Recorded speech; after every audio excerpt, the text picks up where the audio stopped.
속으로 증가하겠지. 봐봐. 이게 배가 이렇게 깔릴 거 아니야, 이렇게.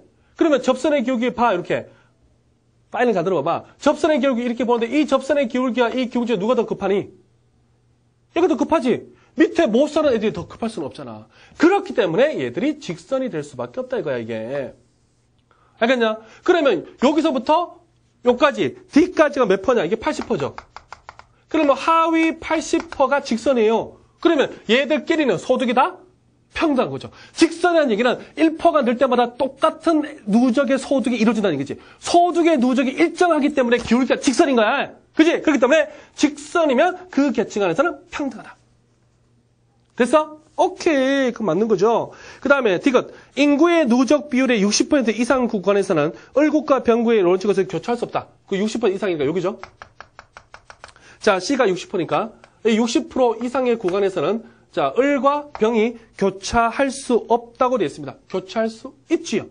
예를 들어 봐봐. D국은 이렇게 올라가고, 알겠습니까? 을국은 이렇게 가면 교차할 수 있어 없어? 있지요. 교차를 할 수 있습니다. 이해가지요? 오케이. 틀렸습니다. 그 다음에 위 자료만으로는 진위계수. 진위계수는 뭐라 했죠? 이 전체 삼각형의 면적에서 이 불평등 면적이 차지하는 비율이죠. 그죠? 그래서 전체 삼각형의 면적에서 이 불평등 면적, 완전 평선에 가까울수록 평등한 거니까 진위계수의 면적이 작을수록 평등하다고 했죠. 완전히 불평등하면 1 나오고. 기본을 아시겠죠? 오케이. 그랬을 때 우리가 A국의 진위계수를 구할 수가 있지요. 즉 갑국의 진위계수를 구할 수가 있습니다. 그죠? 얘가 이렇게 갔어. 얘가 이렇게 갔단 말이야. 그치? 그 다음은 이렇게 갈 수 있어 없어? 이렇게도 안 되고 이렇게도 안 되지. 이렇게 가야 되는 거죠. 그죠? 왜? 상위 계층이 적어도 하위 계층보다 기울기가 급해야 되니까. 그러니까 완전 편등선에 있다는 얘기죠. 완전 편등선에 갑국이 있기 때문에 이 면적 자체가 없지요. 그지? 그렇기 때문에 빵이죠. 우리가 그래서 갑국은 구할 수가 있고 비읍과 C국은 그 이후 상황을 모르기 때문에 정확히는 구할 수가 없겠죠. 됐지? 오케이. 자, 다시 봐봐. 그래서 결국엔 18번 문제에서는 기읍과 니은 선지 답이 이제 1번이 되겠는데 다시 봐봐. 내가 아까 처음에 얘기해 준 거 있지? 두 개. 첫 번째 뭐였어? 상위 계층이 하위 계층보다 기울기가 급해야 된다. 알겠습니까? 두 번째. 직선이면 그 계층 안에서는 평등하다. 그 두 개로 푸는 문제라고. 알겠죠? 그 다음에 선생님 파이널 할 때 이런 얘기 했었을 겁니다. 자, 특히 이제 그 EBS 파이널 할 때 문제가 조금 잘못된 게 있어서 이런 얘기 해줬었죠? 자, 이렇게 됐는데 얘들이 평등해요. 얘들이 평등한데 그 밑에가 이렇게 깔릴 수는 있다 없다? 없다고 얘기했죠, 내가. 그 말 기억나요? 오케이.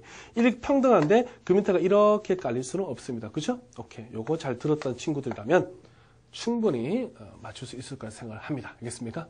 오케이. 자, 하여튼 18번 문제가 번호 자체도 안 좋지만 이번 수능에서 가장 오답률이 높았던 문제입니다. 그리고 론치 곡선은 매년 출제되고 항상 어려운 문제 출제되기 때문에 잘 정리해둘 필요가 있겠죠. 오케이. 자, 19번 일로 와봐요.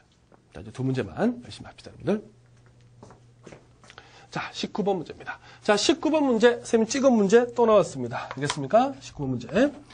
자, 요번에 지금 EBS 문제라든가 그 기출된 유형을 보면 환율, 그 관세에 대해서 직접적으로 물어보는 문제가 나올 거라 선생님이 예상을 했고, 선생님 수업할 때 여기서는 문제가 선생님 찍은 문제보다는 더 쉽게 나왔어요. 더 쉽게 나왔으니까 더 잘 풀었겠죠? 그런데 뭐 소비자 잉여라든가 생산자 잉여, 사회적 후생, 그 다음에 관세 수입까지 내가 깔끔하게 정리를 해줬는데 여기서는 수입량, 거래량만 아는 아주 더 쉬운 문제가 나왔어요. 알겠습니까? 여러분들 충분히 할 수 있겠고 기분이 좋은 문제 중에 한 개죠. 자, 19번. 잘 봐. 문제는 쉽습니다. 자, 그래서 갑국의 수요 곡선, 국내 수요와 국내 공급 이렇게 돼 있었는데 관세가 없었을 때는 P0 가격으로 들어왔어. 그럼 P0 가격은 관세가 없을 때 가격이고 정부가 관세를 이만큼 부과했습니다. P1 가격으로 관세를 부과했을 때 가격이 이렇게 돼. 간단하죠? 오케이. 자, 그러면 자, 첫 번째 봅시다. 이란이 이제 관세가 뭡니까? 없을 때 저게 이란이죠. 그 다음에 관세를 부과했을 때가 이안이 되겠네요. 이렇게. 자, 1번. 이란에서는 YJ 국내 거래량, YJ 국내 거래량입니다. 여기가 Q1이 되겠고, 여기가 Q2가 되겠고, 여기가 Q3가 되겠고, 여기가 Q4가 되겠죠. 됐나요? 아니네요. 이제 마지막이 되니까 어지럽네요. 여기가 Q1, 여기는 Q3, 그 다음에 여기가 Q4, 여기가 Q2 이게 되네. 그죠? 오케이. 자, 1번. YJ 국내 거래량입니다. 자, 뭐 있을 때? 이란일 때. 그럼 요때죠? P0 가격에서 국내 공급자는 요만큼 공급하는데 P0 가격에서 국내 수요자는 이만큼 사고 싶어요. 그러면 국내 공급자는 이만큼 공급하고 외국에서 이만큼을 수입하게 돼서 결국엔 YJ의 총 국내 거래량은 이만큼이 되겠죠. 이해가지? 요만큼이 수입량, 이만큼이 국내 공급자 거래량. 그래서 답은, 그래서 Q2. 맞지요? 2번. 이 안에서는 YJ 국내 거래량입니다. 자, 이 안은 요거죠? 오케이. 이 가격 수준의 국내 공급자는 이만큼 공급하고 싶고, 국내 수요자는 이만큼 사고 싶어요. 그죠? 그러면 결국엔 요만큼이 국내 공급자, 요만큼이 수입. 합해서 이만큼이 거래되겠죠. Q4. 맞죠? 이 안에서 YJ 해외 수입량, 금방 했죠? 이 안에서는 수입량이 이만큼. 그러니까 Q1, Q2. 그 다음에 이 안에서는 수입량이 이만큼. Q3, Q4. 맞죠? 관세 수입은 뭐라 했습니까? 여기 관세 수입이죠. 왜냐면 이만큼의 관세에 이만큼을 수입하니까. 됐죠? 그래서 P0, P1 곱하기 Q3, Q4. 틀렸네요. P1이 아니라 P0, P1. 요거만큼이죠. 그죠? 그래서 요만큼의 관세 수입. 너무나 쉬운 문제였습니다. 오케이. 근데 선생님 여기다가 소비자 잉여, 생산자 잉여. 그 다음에 사회적 후생. 그 다음에 관세, 국제 수지, 증가분, 감소분까지 정리를 해줬고요. 내후년에는 알겠습니까? 여러분들 고1 학생들은 기본적으로 이제 여러분들 경제학 원래에서 기본적인 거래량 문제가 나왔기 때문에 앞으로는 뭐까지? 그렇지. 소비자 잉여, 증가분, 감소분, 생산 잉여, 증가분, 감소분. 그 다음에 관세, 국제 수지 부분까지 정리를 해두시는 게 맞다고 생각을 합니다. 알겠습니까? 자, 여러분들 저랑 같이 함께 하고요. 자, 20번, 마지막. 자, 20번. 매번 이제 비교 우위 문제가 나오는데, 이번 문제 같은 경우에는 작년 문제보다는 좀 쉬웠을 거라고 생각을 합니다. 근데 이제 환율이라는 개념을 집어넣는데, 이게 이제 EBS 파이널에 있는 개념인데요. 조금 변형해서 냈는데 문제 좀 쉬워요. 근데 그 환율이 들어오면 돈을 한 개로 통일시키면 보기 편해요. 돈을 한 개로 통일시키면 되고, 알겠습니까? 그 다음에 요는 환율이 변하더라도 비교 우위에는 변함이 없다. 이게 사실은 상당히 괜찮은 지문인데 그게 빠지고 나왔어요. 저는 그게 나올 거라 예상했는데. 그래서 다음 해 연도에는 환율이 변하더라도 비교 우위에는 변함이 없다는 그 내용을 아마 문제화 시킬 가능성이 크다고 봐요. 그게 더 중요합니다, 사실은. 그게 사실은 경제학적이고 상당히 센스 있는 문제인데 그거보다는 좀 쉽게 나왔네요. 자, 볼까요? 자, 여기 XJ가 있고 자, 여기 YJ가 있습니다. 자, 봐요. 마지막입니다, 여러분들. 자, 미국이 있고, 여기 이제 프랑스가 있어요. 여러분, 프랑스는 유로화 쓰는 건 아시겠죠? 오케이. 자, 그랬을 때 이게 생산 비용입니다. 아하. 생산 비용은 작을수록 유리한 거죠. 그 다음에 여러분들, 선생님 수업 들으면 알겠지만, 무조건 특화는 기회비용으로 푸는 게 유리합니다. 알겠습니까? 생산비 차이로 하는 분들도 있는데, 그럼 나중에 헷갈려요. 자, 그러면 여기 6달러가 들고, 여기는 몇 달러가 됩니까? 4달러가 들죠.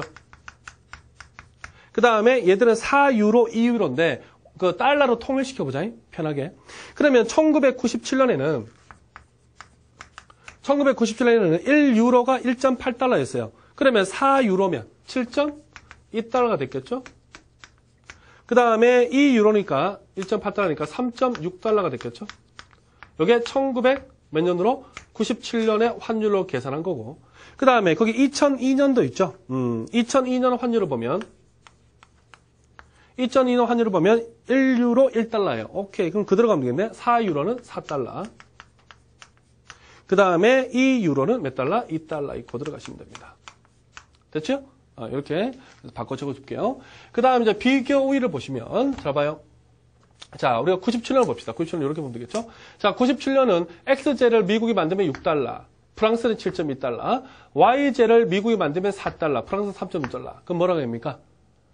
XJ의 미국이 절대 우위가 있고 YJ는 프랑스가 절대 우위가 있으니까 그러면 미국은 XJ를 특화하면 되고 프랑스는 YJ를 특화하면 돼요. 됐죠? 그리고 이때 2007년도에 97년도에는 이때 미국은 XJ의 절대 우위와 비교 우위가 있다 얘기하고 프랑스는 YJ의 절대 우위와 비교 우위가 있다 얘기를 합니다. 됐죠? 오케이. 자, 1번 들어갑시다. 1997년에 미국은 XJ 1단위를 생산한 기회비용, 97년에 미국에서의 XJ의 기회비용을 물었네요. 자, 선생님 어떻게 알았습니까? XJ의 기회비용은 어떻게 나옵니까? 몇 Y로 나오죠? x제를 선택함으로써 포기되는 yj 양으로 표시가 됩니다. 그죠? 그래서 뭐라 했습니까? yj로 표시한 xj의 가격, 그게 바로 xj의 기회비용을 물어보는 거라 그랬지. 됐죠? 그 점은 상당히 중요합니다. 이거 좀 쉬운 건데. 그러면 미국에서의 xj의 기회비용입니다. 그럼 이걸 보면 되죠. 자, 봐. 기회비용은 그 나라 안에서 비교한다. 제발. 이렇게 비교하면 안 된다. 그 나라 안에서. 그러면 xj를 만들 때 $6야. 그 $6를 선택하면 yj를 몇 개 만들 수 있어? $6라면 yj를 몇 개 만들 수 있니? 4분의 6개를 만들 수가 있죠. yj를 한 개 만드는 $4, xj를 한 개 만드는 $6. 그래서 내가 xj를 초이스했어. 그러면 $6로 만들 수 있는 4분의 6y를 포기한 거죠. 그래서 어떻게 했습니까? 생산 X일 때는 6분의 4y 이러면 되고 생산 B일 때는 4분의 6y 이러면 된다고 맨날 연습시켰잖아. 그치? 그러면 어떻게 됩니까? 4분의 6y죠. 그럼 1.5y죠. 맞네요. 2번 2002년에 프랑스에서 YJ 기회비용입니다. 자, 2002년 여기죠? 2002년 여기 보면 되죠? 2002년에 YJ 근데 유로화가 보면 4유로, 2유로 돼 있네요. 그죠? 유로를 해볼까요? 4유로, 2유로 뭐 똑같은 말이죠. 이렇게 하든 이렇게 하든. 그래서 YJ 1단위 기회비용이죠. 똑같이 해봐요. 이 달러를 선택하면 X제를 몇 개 만들 수 있었죠? 반 개를 만들 수 있었죠? X제를 한 개 만드는 데는 4달러, 4유로가 되니까. 그치? 어떻게 하면 돼? YJ 1단위 기회비용 4분의 2 X, 0.5 X 맞습니다. 그 다음에 3번. 1997년에 프랑스는 YJ의 절대 우위가 있다. 1997년에는 YJ의 프랑스가 절대 우위가 있다고 그랬죠? 맞고요.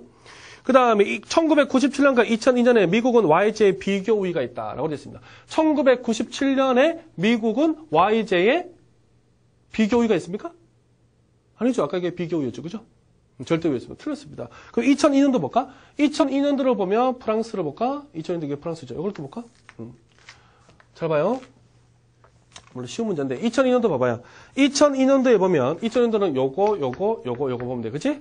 아하. 그러면 미국은 XJ $6, 프랑스는 $4. 미국은 YJ $4, 프랑스 $2. 두 개 다 프랑스가 유리하죠. 두 개 다 프랑스가 유리한데 그럼에도 불구하고 더 유리한 걸 택하면 되지. 그치? 그러면 해보자. 지금 이렇게 보는 거면 요거하고 요거로 보는 거다. 알겠지? 됐지? 그렇게 보면 XJ의 기회비용을 그려봅시다. 각국에서. 그래서 기회비용이 작은 걸 특화한다 그랬지? 그러면 미국이 있고 프랑스가 있습니다. 몇 년도에? 2002년도에. 끝났네.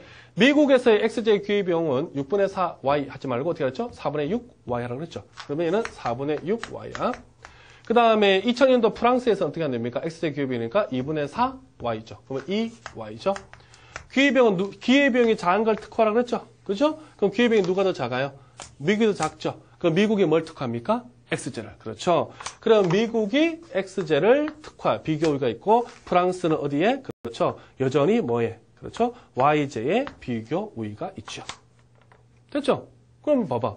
환율이 변하더라도 비교 우위는 바뀌어 안 바뀌어? 안 바뀌잖아. 여전히 프랑스는 YJ잖아. 이게 더 중요한 거야, 사실은. 그렇죠? 그래서 미국은 YJ 비교 우위가 다 틀렸죠? 그 다음에 2000년도 프랑스는 XJ, YJ. 그렇죠. 2002년도에는 프랑스가 XJ, YJ 모두 미국에 대해서 절대 우위가 있죠. 맞죠? 오케이. 그 다음 몇 번? 4번이네요. 자.